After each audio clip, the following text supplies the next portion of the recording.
Donc je vous présente une rapide démo de ce module qui vous permet de personnaliser tous vos échanges par mail avec vos clients.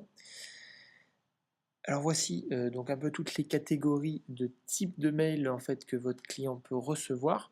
Donc ça va aller du mail système au mail de création de compte, un mail de contact si votre client vous a envoyé un message ou tout ce qui peut être lié à sa commande.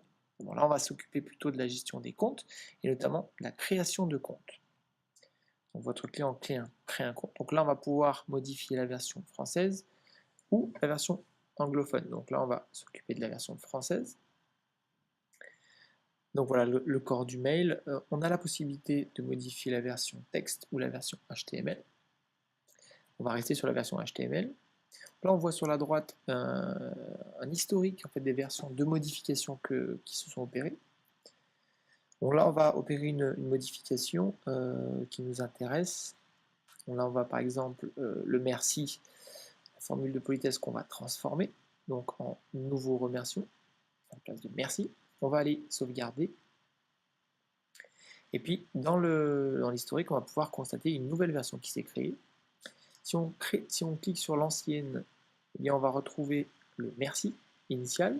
Si on reclique sur la dernière, on va bien retrouver le nouveau remerciement. On va s'intéresser aux entités. Alors les entités, ce sont des balises de modification qui dépendent des infos rentrées dans les paramètres de votre boutique.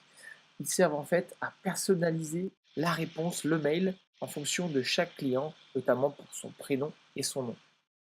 Donc là, on reçoit un mail pour une création de compte, et donc on voit bien que last name, first name, shop name, etc., se sont bien transformés dans la valeur qui nous intéresse, c'est-à-dire Julien Romeu, donc le nom du client, puis Lyon Dev Shop, etc. Vous avez donc tous les outils pour personnaliser vos échanges avec vos clients.